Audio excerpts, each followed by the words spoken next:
theta final minus theta initial over t final minus t initial. S is not a second in this case. S is a variable. We're just giving it. So if S followed a number, then you know that that's the unit. Okay, that's how you, right. And everything else is conceptual. So if you see time, you know that time is measured in a second. That's what we're agreeing on. All right, so you have this piece. This is what we're going to call tangential velocity. All right, so it's moving, okay, over time. So we defined velocity yesterday, right? Worked it real good, but it was in the x direction. In this particular case, we're looking at rotation, and it's the same definition, except it repeats, unless you're driving down the street. It does repeat, but you're driving down the street. You follow what I'm saying? So that wheel is rotating, but that translational motion is right.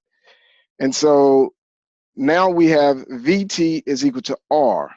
This delta, this theta final minus theta initial, this represents our change in the angle right here. Now that's our measurable quantity. Think about yourself, take a tape measure, you're able to measure it. You have some device, you can measure it. It's not just letters, okay? And then we have that same time, the same time that this takes place, the time takes place here. So we have an angular velocity. This is what we call it, angular velocity, okay? Oh, let's cut it out, stop. Yeah, I see, because, so you have tangential.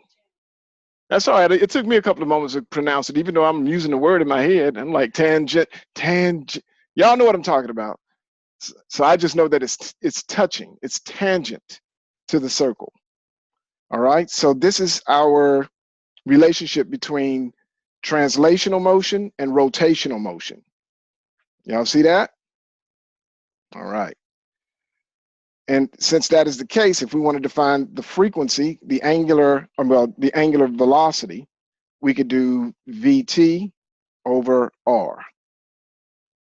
If we're looking at just the frequency or the angular frequency, we would take the magnitude of this. That's the absolute value, equals to omega, equals to just VT over R.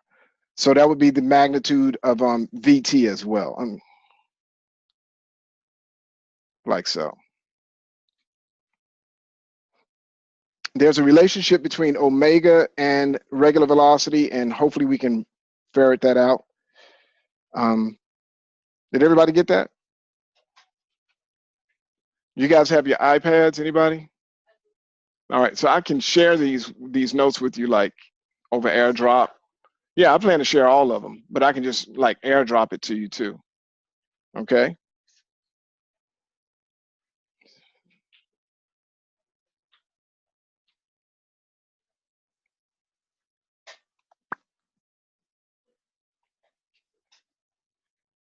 So what did I cover? I covered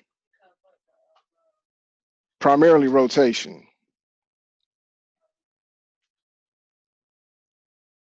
All right, so this is what I'll do. What is the circumference of this wheel? You guys know what I mean when I say circumference?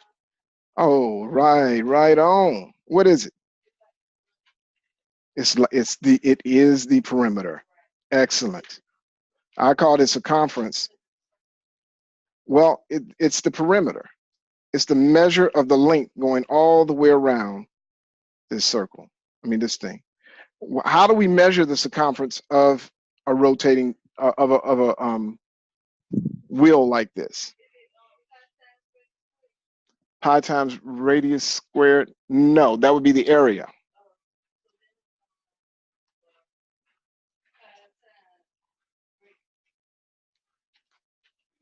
Almost. Anybody else? You're close. Okay, that's it. It's going to be pi times the diameter. We typically write the circumference.